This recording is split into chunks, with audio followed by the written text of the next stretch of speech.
Wala. All right, welcome back to the latest episode with our third most favorite guest of all time.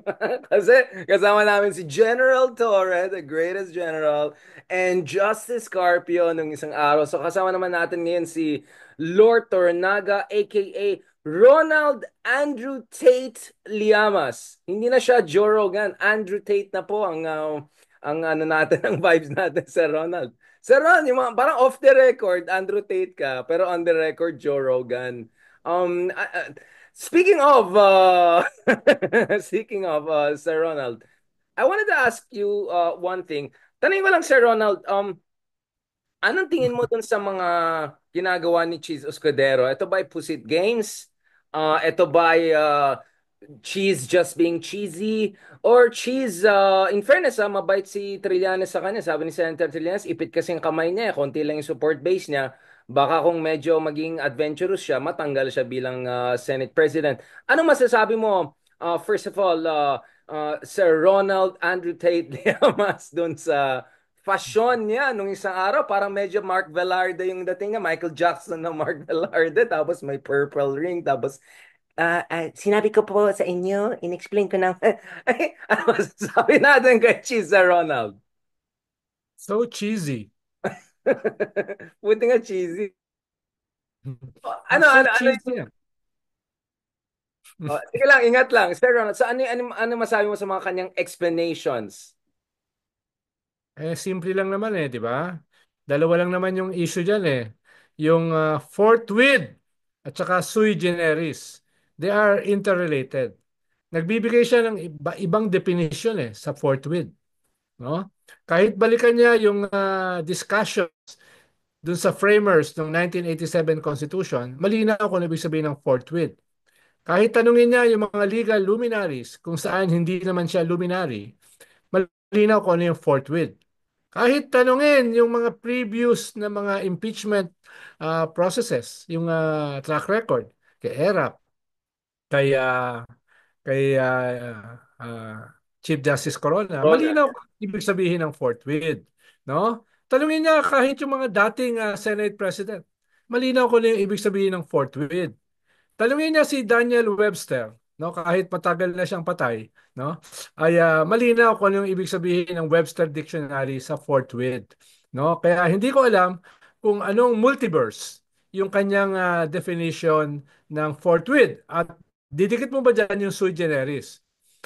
Impeachment is a unique animal, no? It is entirely different. Ibig sabihin, yung dati mong sinasabi na proseso, na recess, no? Tapos election, etc.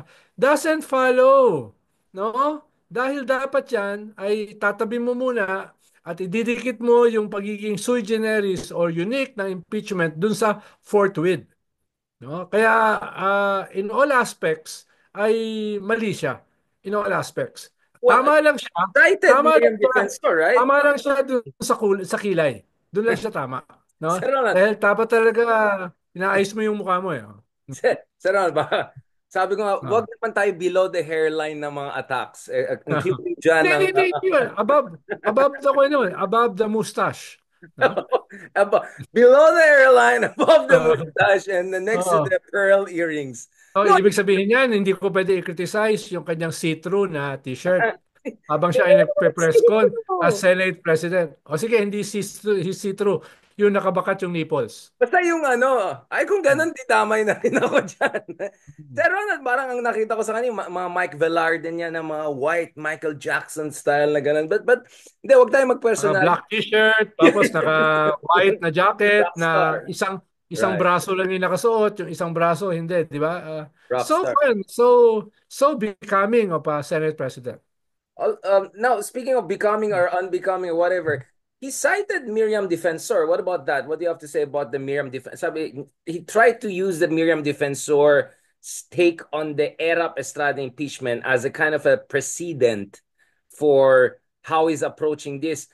Uh, I mean, first of all, do Wala naman problema ron eh. No, ang sinasabi naman ay ihanda yung mga rules, pwedeng ihanda na yon nung na-transmit sa kanila. Pwede namang hindi kinunbin ka agad. Dahil usually naman merong 20 to 30 days, no? 25 to 34 days na window, no? Pero sasabihin mo July, that's not forthwith. Forthwith, 'di ba? Sinasabi naman ni Miriam, kailangan mo nang ayusin yung rules, etc., etc. Right, Pwede right. mo ayusin yun ngayon eh. 'Di ba? Ba't mo yun naayusin after the elections? No? So, nabalitaan ko lang ay may mga grupo ng mga religious na balak mag-launch ng People's Impeachment Movement. Kung babagal-bagal ang Senado, kung ayaw ng Senado na mag-convene, kami ang magko-convene, a People's Impeachment. At itong articles of impeachment, itong mga complaints, pag-uusapan namin, no? Kami na mismo. At baka magpapirma kami ng several million signatures. Dahil sabi kasi ng Senate President, walang clamor, no? Hindi katulad ng clamor para i-crucify si Jesus, no? Dito daw walang clamor. So gagawa ng clamor yung mga religious, no? Ang alam ko, balita ko next week, no? Ano yung rev Maliban gov pa ba sa to? Magre-rev gov na si Ronald. Maliban pa sa may nakasampang kaso sa Supreme Court para sundin ng Senate yung mandate o yung commandment ng konstitusyon na i-convene yung sarili nila forthwith.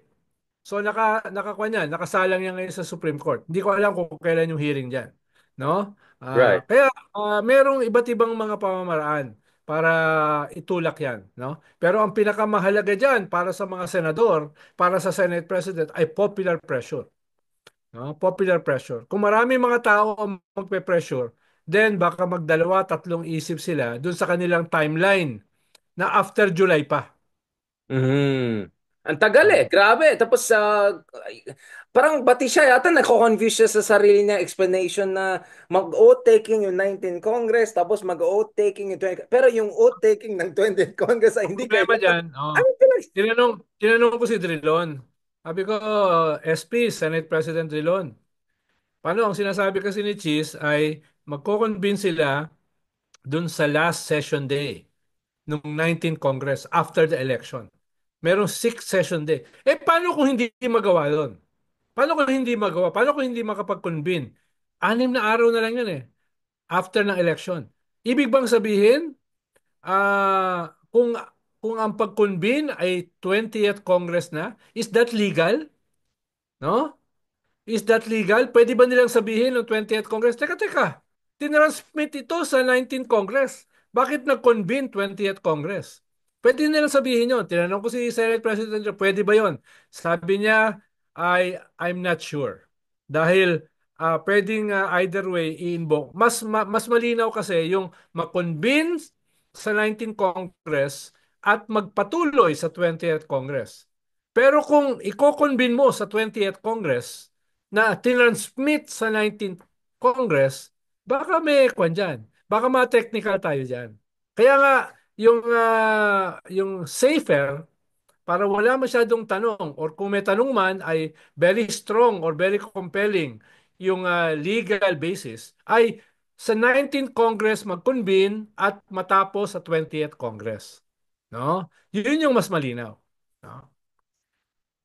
So, Kaya, yung pressure kay Senate President, yung pressure sa kanya, medyo mababawasan. Dahil right. ang ayaw lang naman ng re-election is magbotohan before the election. Ang ayaw lang naman ng mga tatakbo sa local, ng mga senador na tapos na yung term, ay magbotohan before the election. 'Di ba? Ang botohan naman after the election eh. Pero i-convene mo before the election. You know, this reminds me of si Zubiri, Mig Zubiri, yung stance on Kiboloy's warrant of arrest, na ang Hmm. dami niyang mga pahapyaw-hapyaw. Basically, essentially passing the buck, no? And saying, if ever this Yes. warrant, parang wala na akong magagawa, di ba? May parang clean, kumbaga, di ba? Yung Or like Barabas. Pontius Pilate. Yung, Or like exactly, Pontius Pilate, Barabas, ganun. oh, Ganun ang like nangyari. So, Pontius hinintay yung Pilate. Supreme Court, Lalo na hinintay yung mag-Holy special. Week na eh. Mag-Holy Week na next month, di ba? So like Pontius Pilate, ang sinasabi ni Senate President, walang clamor. At kinumpara pa niya si Jesus, no? Ibang Kay klase Sarah. naman kay Sarah, no? Ibang Oh, klase. kinumpara pa niya. What a comparison. Oh my God. But speaking of Sara Duterte and her support base, she may not be the most sacred figure out there, but nevertheless, at least some of the surveys show that the base of support. Bago ka umatak, Sir Ronald, pakita lang natin for the purpose of our audience kasi sasabihin nila, saan pinupulot ni Haydarian at saka si Ronald Llamas yung kanilang mga yung kanilang yung mga numero, no. So first of all, of course, nakita ng tao ito, 'di ba, yung support base nila medyo nag-decline yung medyo na-arrest yung downward momentum, no? So pababa siya ng pababa until quarter of last year and then biglang umakyat ulit. But more importantly, ito gusto natin na pag-usapan yan because Sir Ronald, it looks like you had a lot of comments on this. Yung ating mga kaibigan from WPR Numero just released a study about the support for impeachment of Sara Duterte. And it looks like, Sir Ronald, medyo hindi ka yata natuwa. Hindi ka natuwa sa result or hindi ka natuwa sa... Let me Well, just... Well, let me show you the oh, exact... Okay, yung exact wording, ah. So ito yung tanong, no? Noong Pebrero, ikalima, inaprubahan ng mababang kapulungan ng Kongreso ang impeachment laban kay VP Sara Duterte. Mahigit 250 na mga kongresista ay sumuporta sa impeachment. Ikaw ba ay sumasang-ayon o hindi sumasang-ayon sa desisyon na ito ng Kamara? So lubos na hindi sumasang-ayon, 7.45% in Philippines, 3.4% Metro Manila, 6.9% Visayas, 15.5% Mindanao. Hindi sumasang-ayon ay medyo malaki-laki dito, 39.2%. So much larger than the numbers we saw in another survey na just over 30%. And in Mindanao is more than 50%. And then meron kang number na yung sumang-ayon naman is just below 30% at around 28.6%. And then 20% ay hindi sigurado. Now things get interesting. There's another table here na gusto natin pag-usapan. In table 2, kaugnay ng impeachment kay Sara Duterte, ang Senado ba, so basically tinatanong dito, dapat ba yung Senado ay umaksyon dito sa impeachment trial? Ang sabi nung 23% sabi dapat conviction, may sala si VP Sara Duterte at dapat matanggal sa kanyang katungkulan. 34% dito sa survey na yan nagsasabi na dapat ma-acquit si Sara Duterte, dapat mapawalang sala si VP Sara Duterte at ipagpatuloy ang kanyang panunungkulan. And 42% ay hindi sigurado. So here, Sir Ronald, medyo it gets weird because in this table, more than 40% ay unsure. Pero sa taas, 20% lang unsure. So anong interpretation mo dito sa Ronald? Or ano bang explanation? So I'll separately talk to our friends. How come ang laki ng unsure dun sa much more pointed question dun sa trial, pero ang lit ng unsure dun sa more generic um well, actually similar level of generality. Anong take mo diyan?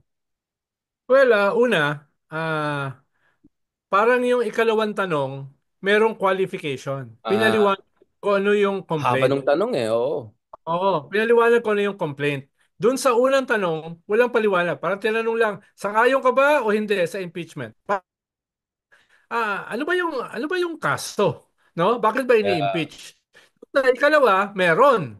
Kaya nga ang laki nung undecided, no? 42, 43%. No? Parang off siya dun sa resulta ng unang tanong, no? Kaya nga, yun yung kine-question ko eh. Bakit ganun? No? Bakit ang laki ng undecided? Dahil nagduda ngayon yung sinasurvey mo dahil marami ngayong mga sinama. Qualifiers. Oh, Oo. no? Maraming qualifiers Na na nahilo dapat sila. dapat isinama rin doon sa una. No? So yan yung una diyan. Right. Hindi Oh, consistent yung oh. gets ko. Parang medyo leading na yung tanong sinasabi mo or masyadong dami Oo, oo. qualifiers. They're Ikalawa, basically two different kinds of ikalawa questions. ay ano ba yung purpose tsaka audience itong survey? No? Dahil ito ba ay para sa mga tao, sa mga botante? Paano magiging para sa botante? Wala naman silang iboboto diyan. Yeah. Unlike yung survey para sa Senate, sir or approval rating, no? Iba 'yon. Ito, anong target mo dito? Ang audience lang nito is the 23 senators. Kaya Uh, may isang survey firm na gumawa rin ng similar survey pero walang ganong klaseng contradiction yung mga tanong at medyo in-embargo nila. Bakit nila in-embargo? no? Dahil nga ay ang makakakita lang niyan, ang mape-pressure lang diyan ay yung 23 senators. 'Di Yeah. ba? Na pwedeng magdesisyon, oy, wag na tayo mag-convene, wala naman palang suporta. Oh, wag na tayo mag-convict, wala naman palang suporta yung conviction, no? Et cetera, et cetera. Itong embargoed na ito, na hindi ko na sasabihin kung sino, iba yung resulta dito sa WR numero. Iba, baliktad. No? Baliktad. Pero they had enough sense na hindi ilabas. Bakit? Dahil it might influence the 23 senators. No? Ito, Because ayaw mo idaan ito sa oh, popularity contest. Gusto mo idaan ito sa legal merits. But Sir Ronald, aren't you contradicting what you said kanina? Kasi kanina sabi mo kailangan i-public pressure si Jesus Codero to act on the fourth tweet. What you're saying is that that's the correct form of public pressure because it's their constitutional duty. And at the same time, you want their constitutional duty to be executed without being influenced unduly by surveys which are never perfect and could be even misleading. I'm just yes, trying to be fair here, no? I'm just trying to Hindi, interrogate yeah. the data, eh, Actually, di ba? actually, sinagot mo na yung tanong mo. Ganun naman talaga ako, Sir Ronald. Kunyari lang naman. This is, Sir Ronald, paras tayo, So, the Henry kailangan ko ba Kissinger sagutin? principle. Sir Ronald, basically, andun yung guest para sagutin ko yung sarili kong tanong. Gets mo naman yung kalakaran dito eh. Oh, Do you have any iba kasi questions for my answers? iba kasi yung mag-organize yung mga taong bayan mismo para sabihin sa Kongreso o sa Senado na ito yung duty nyo. Ito ang ibig sabihin ng forthwith. Ito ang ibig sabihin ng sui generis. Ito yung commandment ng konstitusyon. Iba yun eh, no? Iba yung ilang mga tao magpapasya ng ano ba yung itatanong sa survey, tapos yung resulta ng tanong contradicts the other question. No? Contradicts the other question. Tapos sasabihin mo na, ay, next time ayusin natin. No? Sasabihin mo, next time ayusin natin. The damage has Baka been done. July na yan para sabayan na lang. Dapat mas circumspect ka bago mo tinanong. Not after na ayusin mo. The damage has been done. Gagamitin na yan ng mga Duterte. Gagamitin na yan ng mga ayaw mag-convene. Gagamitin na yan ng ayaw mag-convict. Diba? Ibang usapin kung yung mga tao mismo ay maglo-launch ng movement to pressure the Senate.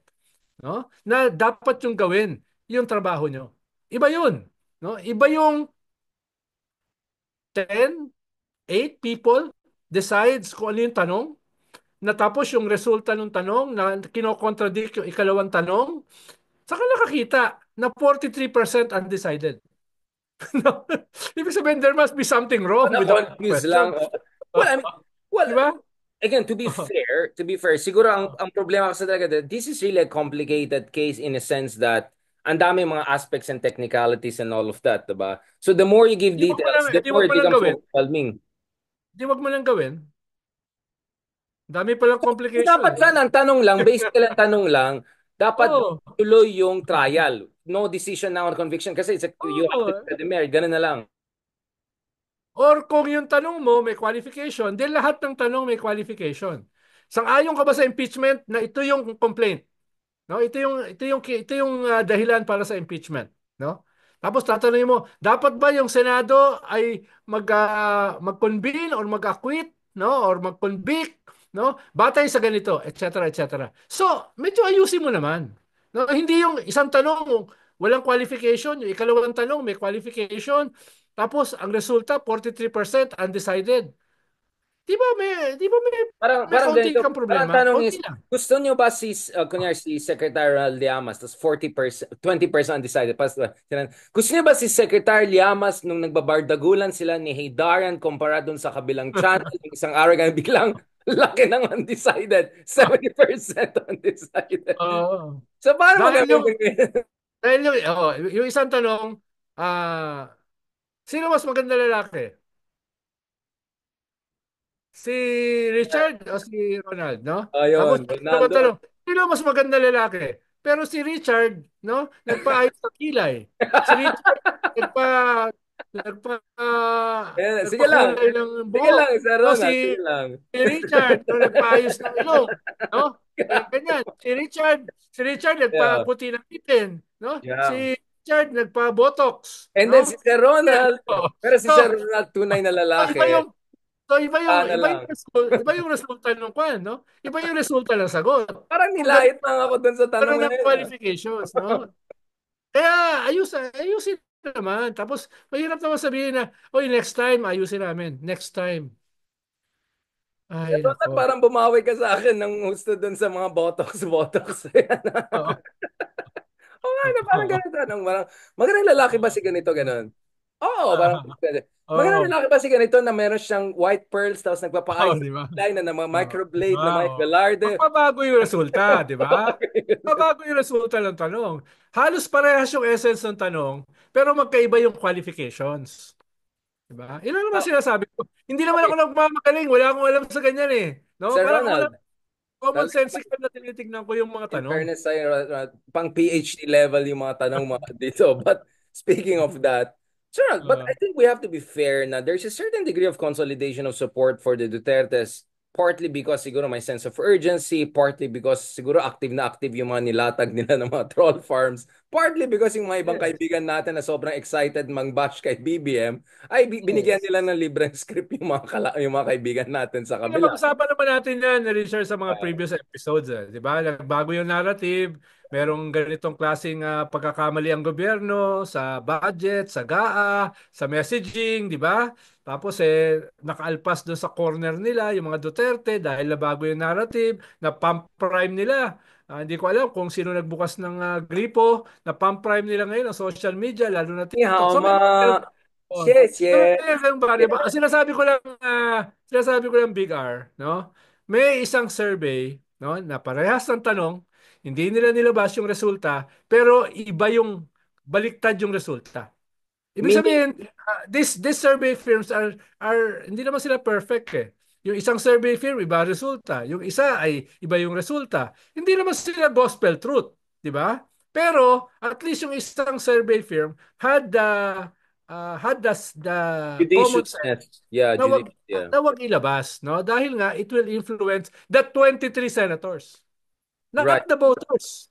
Not the right. voters. So, ganun Senator, lang. balikan Ganun natin lang ito. naman. Yeah. Gusto ko balikan. Mm. Senator, Secretary Llamas, yung question ko lang is, ano yung mga questions dun sa ibang surveys para lang ma-idea tayo sa tingin natin, ano yung mas legit na tanong? I mean, how to do, ano yung mga tanong mismo dun sa isang, para may qualifiers ba siya? Ano yung phrasing Oh. ng tanong? Sorry, para lang may idea ng tao, ano yung tingin natin na mas correct Mukhang may way of doing it? qualifiers lahat ng tanong, no? Mm. No? Ayon ba kayo sa impeachment ni Vice President Sara batay sa ganitong klaseng complaints? 1, 2, 3, 4, 5. Parang gano'n, no? Batay ba kayo parang gano'n eh, no? Ayusin mo yung mga tanong based on qualifications, no? Hindi yung isa wala, yung isa meron, no? Pero then again, dahil naka-embargo 'yan, wala akong liberty para ipaliwanag. Hindi ko nga mabanggit kung sino 'yan. Although alam ko kung sino. Pero I No? think alam ng lahat kung alam mo kung sino, Mm. pero at least binash mo yung kabila. So, yan tayo, Sir Ron. Eh, mas style, Sir Hindi Ronald. naman, sinasabi ko lang naman yung criticism para maging mas circumspect sila, 'di ba? Ayun. Ganyan parang si Nietzsche Circumspect, yan yeah. That's the Nietzsche point. yan. What doesn't destroy you will strengthen you. Pero sabi nila dun sa Modern Family, di ba? Alam mo yung movie na Modern Family, dun yung Colombian, si, Sofia Vergara ba yan? Di ba may anak siya Mm. doon, yung chubby na cute?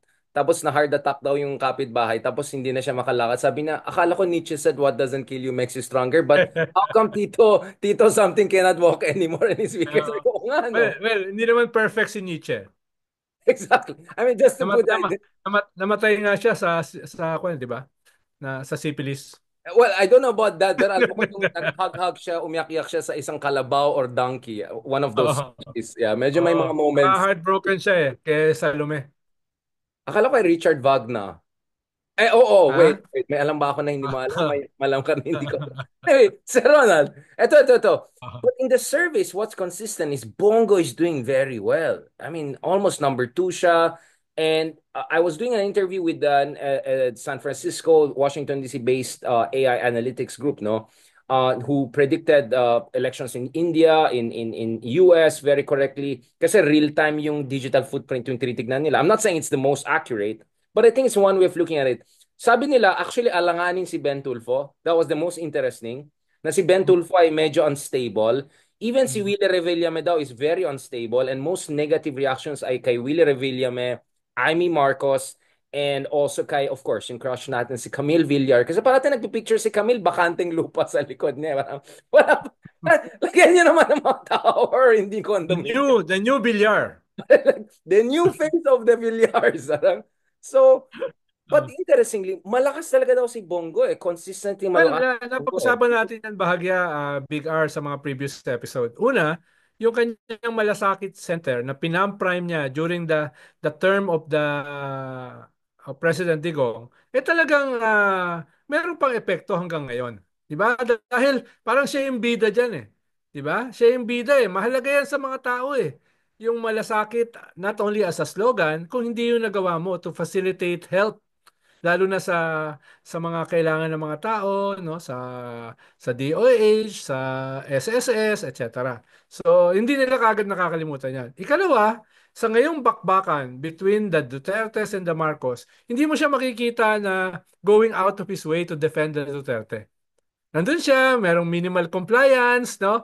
Pag tinanong siya, dadepensahan niya. Pero hindi siya wala siya sa front line. Di ba? So, ibig sabihin, calculated din siya. Na, teka, ayokong mabawasan ako ng boto. Ayokong puntirehin ako ng administration.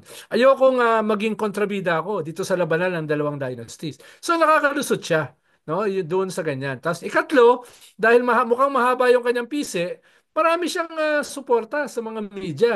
No? Marami siyang suporta sa mga survey firms, no? Sir, Marami siyang Sir, suporta, Sir no? No? Ronald.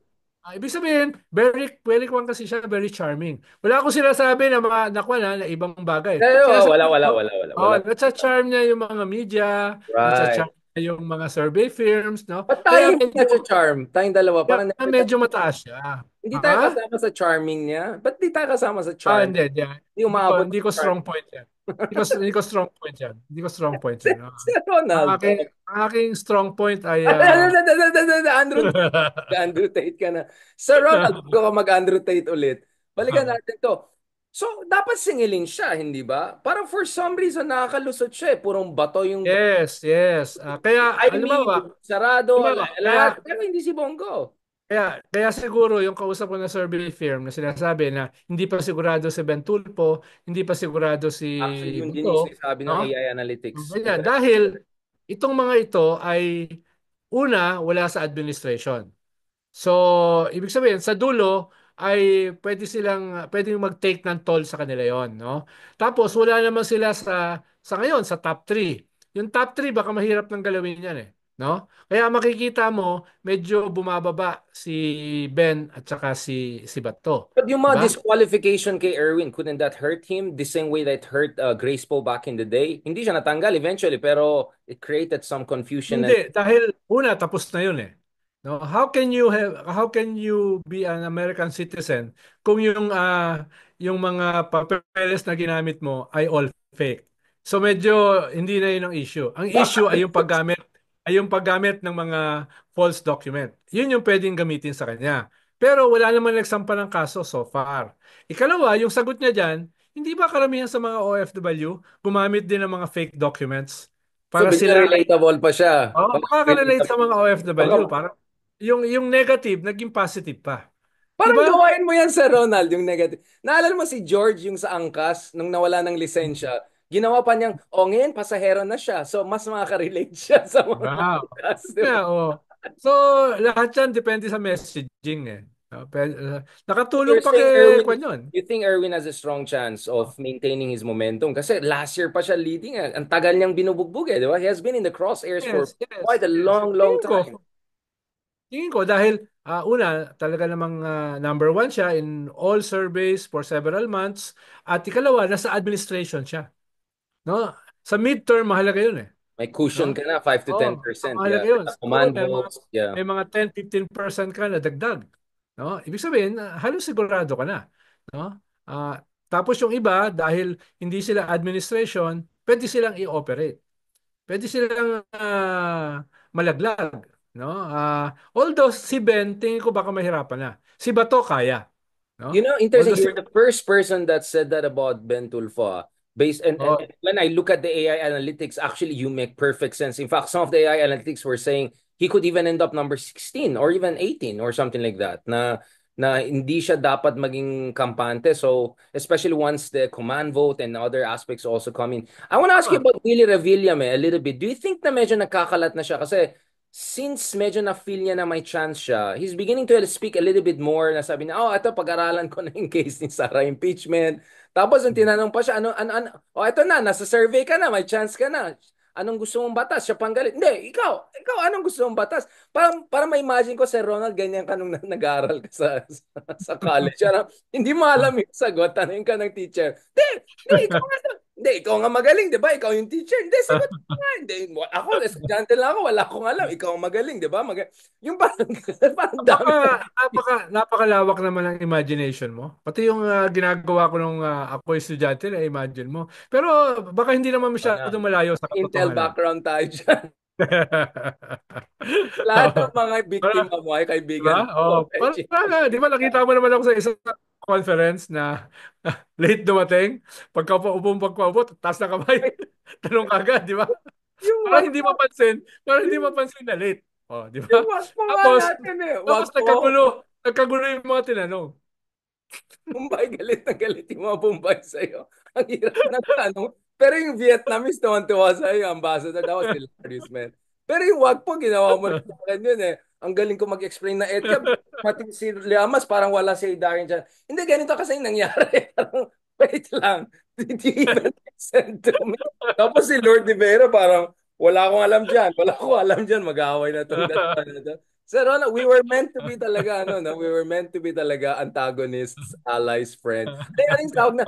Friends, allies, partners. Ganyan tayo sa Ronald para US Philippines. Friends, allies, partners. Sir Ronald, ito pa, interesting ah. So I've been doing a lot of chismis with different campaign groups and all. Mukhang yung Hannibal-cannibal dynamics ay mukhang totoo pala.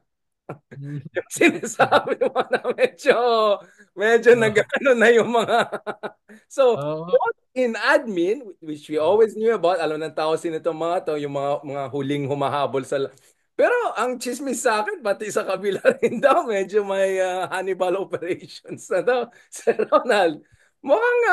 mukhang may point ka. In fairness, I'm Ang confirming a problema lot kasi, of ang pinagtatalunan, 1 to 2 slots na lang eh. No? At yung nagtatalo dun sa 1 to 2 slots ay 6 to 8. No? So, wala silang pakialam kung kakampi, kalaban, no? Ang mahalaga makapasok. 'Di ba? Mahalaga makapasok, no? Yun ang magiging problema nila. Dahil halimbawa sa admin, ang halos sigurado diyan 8. Tapos yung non-admin mga dalawa, 'di yeah. ba? Mga dalawa, Ben or Bongo. So, matitira diyan dalawa na lang. Sino nagtatalo-talo sa dalawa? Eight. Amy, Ay, ang dami. Camille, 'di ba? Bato, Oh, Bato, Abalos, Kiko. Kiko, Pam, no? Yeah. Gringo, no? Yun ang nagtatalo-talo diyan eh, mga In 6 to fairness 8. kay Gringo, competitive siya. Parang chismis sa Dikit akin. siya ni Juan, dikit Parang siya ni Bam. wala pang gastos yata ng 1 milyon yan. Nandun pa Oh. rin siya sa Kung top. kung hindi umatras, kung Galing hindi niya. umatras, kung hindi umatras si Doc Willie, kasama siya diyan. Oo 'Di nga. ba? Yeah, Kasama siya diyan. interesting. Nandun siya sa borderline eh, 'di ba? So, biro mo, meron kang 6 to 8 na pinagtatalunan yung last 2 seats. So yun ang No? Hannibal Hannibal operation. Sabi ko sa yung cannibalism talaga yung term. Ikaw iba yung ginamit mong term eh. Parang backstabbing ba yung sinabi ko? Ako sabi, hindi. Cannibal na mangyari dito. Grabe. Pero ito, in fairness, hindi ko alam kung napanood mo yung Tony Talks with Kiko Pangilinan. That was a good Tony Talk. It was almost like a Haydarian level of talk. I'm just kidding. Then matino siya, in fairness. So tignan natin baka Kiko might get some Tony Talks bump after that. Isa pa Sir Ronald bago tayo pupunta sa last part of our discussion lang ko pagod na pagod ka. Sir Ronald, this is a bit emotional obviously as we speak. Actually bumalik yung yung trauma ko kay lola ko last year eh. Yung okay na sana sa hospital the next day hindi mo alam. You met the Pope right? Last year, 'di ba? Or at least you were in the meeting where the Pope was. Wheelchair na maraming pasa, no? Maraming pasa, pero Yeah. nakapag-serve for an hour, no? Very compelling sermon. Eh. Ibig sabihin, no? Believe ka rin eh, no? Alam mo, nanghihina na siya. Alam mo, naka-wheelchair.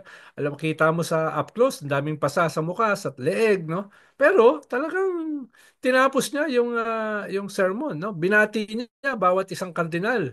Yung 21 cardinals na elevate, no? Na elevate to the College of Cardinals. Ibig sabihin na ginagawa niya yung trabaho niya. Unlike most senators I know. Na tinatanong pa, ano bang, hindi, hindi, tanong mo, sagot mo. Yun yata yung motto ni Willie. Tanong mo, sagot mo. Oo. Parang hindi yung ano, isumbo mo kay Tulfo, tanong mo, sagot. No, but going back, like for instance, Reuters came with a report that the Pope was actually clashing with some of the top officials over financial transparency issues before ma-hospitalize siya. This is a guy who's really fighting very hard to reform the world's oldest institution, continuous institute. There's nothing close to the Catholic Church. I cannot think of anything else. 2,000-year-old institution. Talagang Tama. palaban siya. Where is this coming from, Secretary Llamas? Where do you think it's coming from? Uh, I mean, I know you're a Well, dati pa yan secular. eh. Yeah. 'Di ba? Nung una pa yan eh, yung namatay na Pope, si Pope John Paul John the Paul. Yeah, first, yeah. 'di ba? Gusto niya linisin yung contradictions ng Vatican Bank. 'Di ba? Gusto niyang mas liberal siya sa usapin ng contraception because of overpopulation, no? Very active siya sa campaign para sa laban sa climate change, 'di ba? Et cetera, anti-war, et cetera. So, he didn't last for 20 days. He died less than 20 days na maging pope siya. No, maraming mga chismis tungkol diyan. So ibig sabihin, hindi ito bago. Talaga tong struggle between reformers at yung Conservative. mga conservatives, no? At ngayon, yun yung line ng away sa loob ng simbahan. Halimbawa, meron kang Dutch cardinal na prefereti or isa sa shortlist sa mga pope, no? Na ang tingin niya, yung mga babae na nakipag-divorce sa kanilang asawa ay adulteress, Oh, no? that Yung very, sabi niya, almost no? Old Oo, Testament interpretation. oo, Oh, adulteress, kasalanan ng babae kung sila ay naghiwalay ng kanyang asawa. So may mga ganyan in this day and age. At yan ay isa sa uh, mga possible popes, no? Meron kang mga na in the running, no? Ay gusto ibalik yung Latin Mass, no? yung mga So Americans, MAGA, yung mga Jordan yeah. Peterson Latin type, Mass. mga Kaya yan. nga sabi ni Trump, si Pope Francis is the Antichrist. Dahil ang kanyang message ay inclusivity, no? Rather than exclusivity, tayo-tayo lang, no? Tayo-tayo lang ang tunay. Ang sabi niya, ang evangelization is about inclusivity, no? Evangelization is about walking, reaching out to those who are not yet convinced or those who are disenchanted. No? Yun yung ibig sabihin ng evangelization. Not jogging in place, not being content with what we are now. Kaya nga yung sermon niya na narinig ko, basically is a self-criticism eh. Na we have lost sight of essences. Yeah, we have touched. Aking We have touched preoccupation bottom. are trivialities. Sa vantage point ko about bureaucracy. No? Sabi pa niya, yung mga apostles ni Christ chose the easy way downwards. Habang si Kristo chose the path upwards, carrying the cross. So kinukumpara niya yung kanilang Diyos at yung kanilang mga in a way mga princess of the church na ang hinahanap ay yung easy path, not Paris. the hard, which is the essence of Christianity, the Christianity of the catacombs, when they were being oppressed by the Romans, when they were being crucified, Heard, when yeah. they were being, di ba? Parang ang sinasabi ni Francis, balikan natin yung essence na yon, yung struggle na yon. Yun yung essence ng evangelization, ng redemption. Yun yung message nung krus. Na even with our imperfections, we can strive for perfection. Yun yung sinasabi niya eh. Ako hindi ako religious pero nakuha Yeah, ko I'm na asking you, Sir Ronald, exactly because unawaan ko yung ganito yung ganitong poetry, yung ganitong essences, philosophical, no? Kaya nga nung pinapakinggan ko siya, aba, no? Aba, parang Pablo Neruda, no? And a Schopenhauer at the same time, no? Sartre, an existentialist, mixing with poets. So, yun yung nakikita ko dahil waxing philosophical, waxing poetic, yung Pope. At the same time, tinutumbok niya yung problema, no? Na sabi nga ng isang famous theologian ngayon, the afternoon of the church. This is a decisive moment for the church. Sir, no, just a personal question. Exactly. You said now you're not particularly a religious person. I mean, you come from a radical, more revolutionary background. What attracts you to the situation in the Catholic Church? Is it just the inertia of you being raised in a Catholic university, or is it because really you saw something transformative, even radical, with what's happening with the efforts of the current Pope, and what could be Dalawa, done to the next yeah. generation? Dalawa. Una, I started naman not with your tradition. No? I started with liberation theology. No? Doon ako nagsimula. Pueblo, no? Yung mga social encyclicals. Doon ako nagsimula. Dahil nga, my whole life, uh, I was a Catholic student sa Catholic schools in a Catholic middle class family. Kaya, syempre, nung lumalaki ka, ay parang medyo ko lang yan. Parang uh, form rather than substance. Tapos nung nag-college ka, na-discover mo may substance pala yung iyong faith, no? At doon mo na unawaan yung liberation theology. The first 300 years of Christianity, the Christianity of the catacombs. Yun yung nagbukas sa akin na magbasa ng mga socialist, progressive books, di ba? From Rosa Luxemburg to Gramsci to Kautsky, etc. No? Bago ko na-discover si Marx. No? So iba yung aking daan eh. Yeah, Nagsimula sa interesting. theology, tapos nagsimula sa mga neo-Marxist, no? Tapos tsaka ako napunta doon sa classics. No? Kaya hindi ako naging dogmatic. Tapos pero yung ikalawa na mas mahalaga, nagkaroon ako ng mga kaibigan na ine-exemplify yung kanilang faith. Parang medyo disillusioned ako dahil marami ako nakikita na mga Katoliko de Campanilla. Ibig sabihin, kulang lang sila, yung piety nila kulang sa substance. No, it's more rituals rather than essences. Pero may nakikilala ako na naniniwala sa essences. Si Bishop Ambo na lumaban sa EJK, no? Na pinapapatay ni Duterte, na ni-raid yung parokya. And others like him, like Father Flaby, no? So, nakakita ka ng mga ganung mga tao na rediscover yung kanilang pananampalataya in the course of struggle. Diba? Ibig sabihin, it's not just a ritual. No? This is really a struggle. No? Yung kanilang faith is a struggle. So, medyo na kwan mo na hindi naman pala empty yung Yeah, institution of religion. Meron naman palang may substance, no? absolutely. Oo. Sir, I want to ask you, ito nagiging parang binabalikan natin yung volume 3 na ito, no? We got the ball rolling yung Marxism and then Marcus, ano. No, no, I mean, were there moments na, I mean, ilang beses munti ka namatay, di ba? Kaya nga wala kang takot eh, di ba? Hinahamon mo na yata kung bato, hari, whatever. Wala kang takot. It's because you went through the fire, literally, crossfire and all of that. Were there moments that A your bit. Christian faith allowed you to get through that in that sense? I don't know how to put it, right? Kasi madali maging mayabang pag naging aktivista ko, radical ka na you think just Marx and Engels would be enough to get you through. And then suddenly there will be moments you'll be hit in the face and like, whoa, wait, I'm not sure that's Capital is gonna help me get through this or Luxembourg or I don't know, Trotsky, right? I need something else, right? And that else is something more transcendental. Kung naging organizer ka at a very young age, no?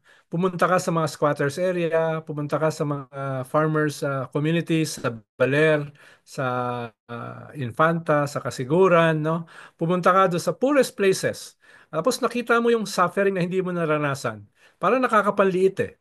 Di ba parang naliliit ka eh. Tapos nag-organize ka sa General Santos, sa South Cotabato, sa Basilan, no? In the most violent, backward places ng ating bansa and survive the organizing. Parang ito ay bonus na eh. Parang ito ay nagpe-fiesta ka na. Bakit ka pa matatakot? You've been through the worst, no? At nakita mo yung suffering ng mga tao and to some extent you bore them in your own flesh.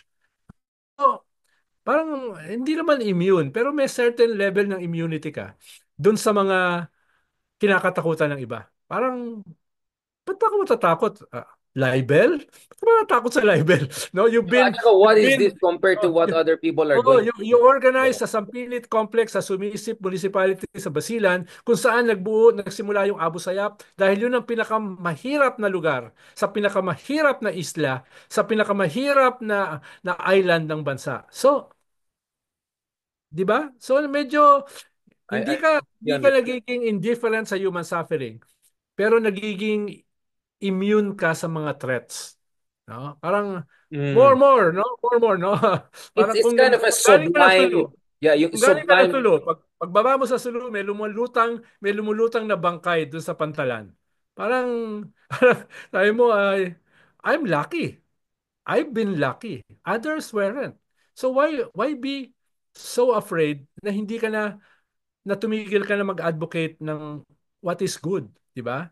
Yung lagi na pinag-uusapan na sana, lalo na senior ka na, iiwanan mo ba yung bansa natin the same way na inabutan mo? 'Di ba? Yun yung cliche eh. No? Iwanan naman natin na mas mabuti. O at least gumawa ka ng paraan para mas maging mabuti. And then you will go into the wild yonder na medyo may ngiti ka naman sa kwan mo, sa bibig. Sabi nga ni Dostoevsky sa Brothers Karamazov, we must learn to laugh in the face of the inevitable, to smile even in the looming of death. May ganun akong fatalism, no? Na dahil nga, sinuwerte ka na dinaanan mo ito. No? At an early age hanggang tumanda ka. You are an organizer. I really enjoy these kinds of conversation because, Sir Ronald, I think people have to understand the stakes are really high here. And people have been killed, people could die, the fate of tens of millions of people.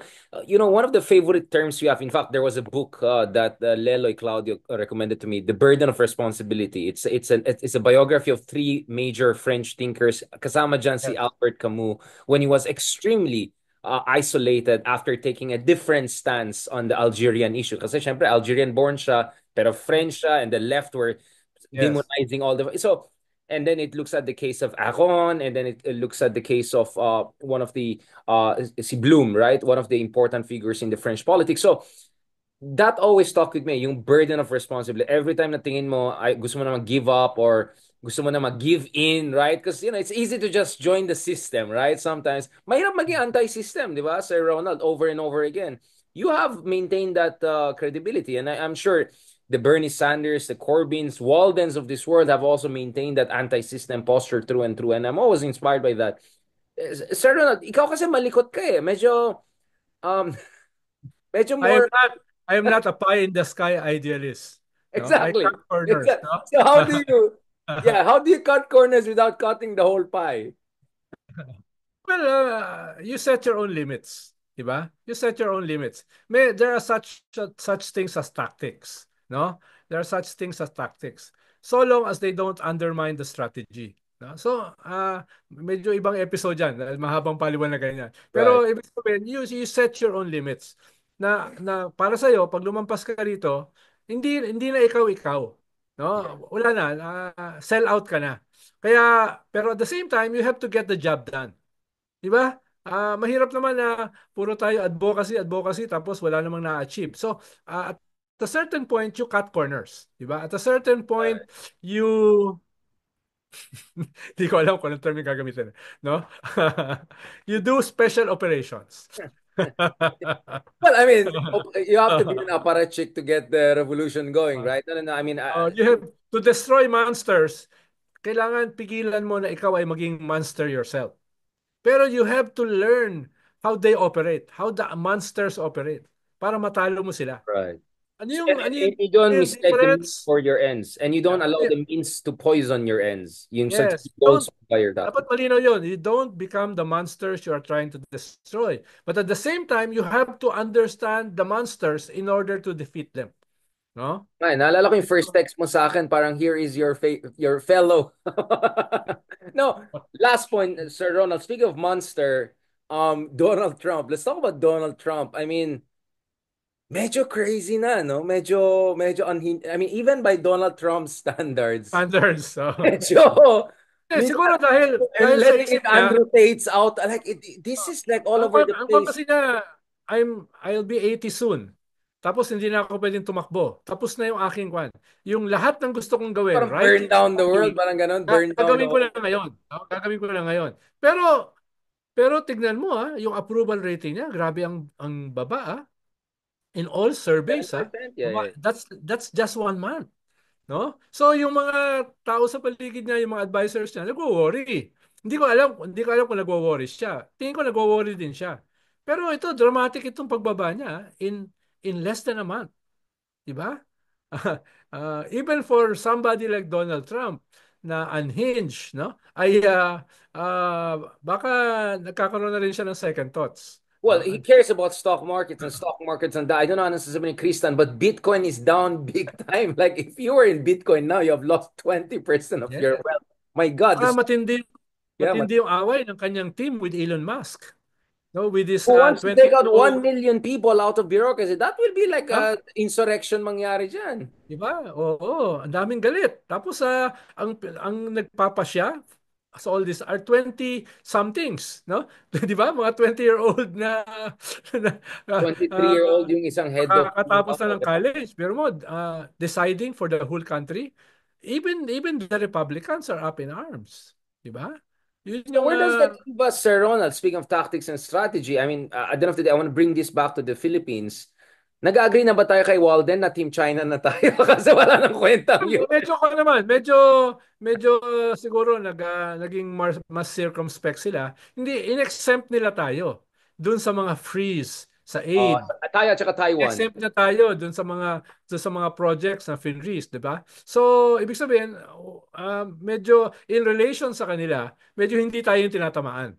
Hindi tayo yung tinatamaan, no? But Sir Ron, I have something to say on that. I remember in Norwegian said something like, when it comes to climate change, we are the first class in a sinking Titanic ship.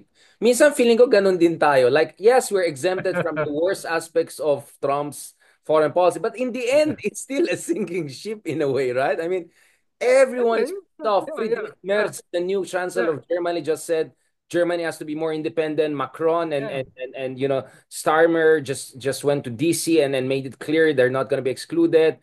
Zelensky is Yeah. pushing back very strong. Everyone, ako actually suggestion Pwede, ko, kaya this. kinanto ni Macron si Kwan si Trump, di ba? Napahiya siya ron, di ba? Oh. Kaya ibig sabihin, others are standing up to him, no? Or Others, believing. including Yeah. Zelensky standing up. Ang tawag ko dyan, and I want to get your point of view, I came up with this idea of strategic collective bargaining. Kumbaga, magsama-sama tayo mga aliado ng US na medyo hindi natutuwa at collectively we should pressure them. I mean, Macron did that back to up with the British Prime Minister and the Okay. German Chancellor is also speaking out very strong against this. So maybe the Philippines, if we don't want to get out of our alliance with the US, parang yun yata gusto nila Walden, we're still for the alliance, but we have to set the terms, right? Yeah, Um, kaya nga Kwan kaya tingin ko itong next few months, not the next few years. The next few months will be a defining moment for Trump.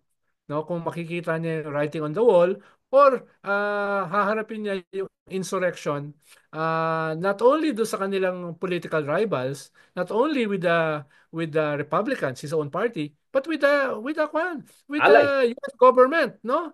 US government as well as yung allies nila around the world, no? Baka less pa dun sa around the world dahil wala siyang pakialam. Isolationist naman siya talaga eh. Mas ito yung yung people in government, no? Hindi mo pwedeng labanan yung bureaucracy, no? 'Di ba? Pwede mo labanan yung sarili mo partido, pwede mo labanan yung Democrats, pero yung bureaucracy ng buong gobyerno, Saka yung no? veterans, ang daming Oh, veterans na tanggalan ng trabaho ng mga hindi Doge. yan ganun kadaling labanan, di ba? Hindi yan ganun kadaling labanan. Yung buong armed forces mo, lalabanan mo, no? Kwan mo, yung mga employee, ilang milyon yung employed ng US government. Tapos nagtanggal ka ng 1 milyon overnight? Hindi yan basta-basta, di ba? Mas Sir, kabahan ka dyan. Oh. last point, is this like the 1960s? I mean, I know bata ka pa, but in terms of historical parallel, yung parang, there's chaos under heaven. Yun bang motto natin ngayon? Is it chaos Pero under heaven moment? bahagi kasi ng chaos ay kinreate ng new left. Hindi ko nakikita sa horizon yon, no? Bahagi ng Okay. chaos hindi Get lamang yung weaknesses ng imperial powers. Bahagi nung chaos is that there's a new kid on the block, no, na humiwalay dun sa traditional leftist ethos, the new left. They dominated Vietnam War. They dominated the peace movement. Right. They dominated the climate movements, etc. Civil society. Never before. Youth all over the world, Yeah, no? 68, Kaya, kaya 68ers. iba yun eh. Iba yun, no? Ang problema, hindi na-harness yan into a political project. No? Hindi siya Naging na-harness. masyado ba tayong diffident, Sir Ronald? Because if you look at it, it looks like yung MAGA and right-wing people have essentially co-opted all of the yung anti-imperialist, yung deep state, US aid funding coups. I mean, you're hearing this not from from the usual suspects. You hear this from people within the MAGA movement, right? The things they're saying are the things people in the left have been saying. Chomsky has been saying Yeah, forever, right? yeah, yeah. Co-op Yeah. nila yung yung insurrectionary, yung anti-system rhetoric ng left. So, how do you think the left should respond, Sir Ron? Because the center left is collapsing. The SPD did very bad in the latest election, but the Die Linke, some of the new leftist party, they had the rise. They won Berlin, for instance. So it's not like only alternative for Deutschland on the far right. But on the far left also, there's some gains we see in some major countries. Do you think that maybe the left has to reinvent, be more aggressive, pushback, and not play the liberal, pa-safe, pa-cute game anymore? Dalawa yung kinakailangan i-reinvent yung sarili nila or disappear or become unimportant. Siyempre, yung ating progressive community. Dahil parang kwan siya ngayon leaderless. Dati kahit pa paano meron kang non-aligned movement. Dati meron kang Socialist International. Meron kang Fourth International, no, etc. Ngayon, wala na yan eh. No? It has practically disappeared. Parang shell lang yung naiwan. So, kailangan nilang, what is the left agenda on a global level, on a regional level ngayon? Wala akong nakikita nagli-lead niyan. Maliban sa mga pockets like the Progressive Alliance, like the Progressive International, pero these are weak international, no? Weak international. So, malayo siya dun sa 1960s. Malayo siya dun sa New Left nung panahon na yon. Ikalawa na kinakailangan ding i-reinvent at i-redefine yung sarili are the liberals, no? Dahil yung kanilang globalization didn't work. It created the foundation for populism, for recidivist reactionary elements. Na ngayon, kinakatay sila. So, ano yung kanila? So, they have to move leftwards rather than rightwards or else they are doomed, no, dahil yung weaknesses ng liberal democratic institutions around the world created the possibility for these populist reactionaries, no, populist reactionaries. Kaya so dalawa yung kailangang mag-redefine at reinvent, the progressives and the liberals. No? But that's for a They have different to still work together, right? They have to still work together. But as we discussed kanina, mukhang baka cannibalism, hindi naman na. Ay, Ano magagalit na naman. nangyari yan? Ano nangyari yan sa France? The liberals and the progressives joined against the Right. reactionaries. Elepan, And no? Di ba? against ish, Oh, Macron-ish, right? But oh, yeah. you have them along Baka the baka side. mangyari yan sa Germany. Mag-unite SPD and yung Christian Democrats with the Social Democrats with the environmentalists to Greens. form tawag nila traffic light coalition, Di ba no? Jamaica? Ay, hindi, ang traffic light nga. Red, Red, green, red. yellow. Yeah, yeah. Red, green, yellow coalition, no? Against the AFD na medyo lumalaki, no? Mm-mm. So, ganun, no? Favorite ko pa rin yung Jamaica, yung Jamaica, yung green, ano with the liberals. No, Sir Ronald, thank you so much. I hope you appreciate this. Alam ko pagod na pagod ka and you had a long day, but I couldn't resist asking you about, aside usual politics, these big questions. So at least ngayon, tuwang-tuwang tao sa mga questions, sorry, in the comments, they really see na malalim ang hugot natin, Sir Ronald, no? Especially, of course, in your case, you have been in this business for a long time. Sino ba naman ako? Ano sabi mo? papanggap, papanggap lang tayo malalim. Basically, mababaw tayo. Babaw tayo pero sabi mo nga may pang-botox tayo. Grabe naman ang lait mo sa akin. Pang-botox, pang ano. Just to be clear, hindi ito Kilay. microbladed. Oh, Natural yan. Natural. pag-scout ng nose, di ba? Grabe ka. Sir Ron, marami kang alam na mga ganun. Ikaw lang alam mo ko na sa gitna ng usapan, bigla alam mo yung controversy sa Japan na may taga-Poland sa beauty pageant in Japan. Like, where do you get this information, Sir Ronald? Dapat comprehensive, di ba? Medyo masya, Comprehensive. medyo cringe. Medyo cringe yung information na yan. But I'll appreciate that. Thank you very I'm much. not as perfect like you, eh. So, Of course. sorry. Yeah.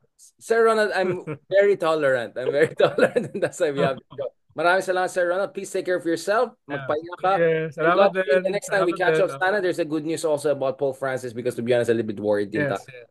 God bless. Talk to Tomorrow you. I have to go back to the salt mines. So Please take care of bye. yourself, Sir Ronald, and keep us posted. God bless.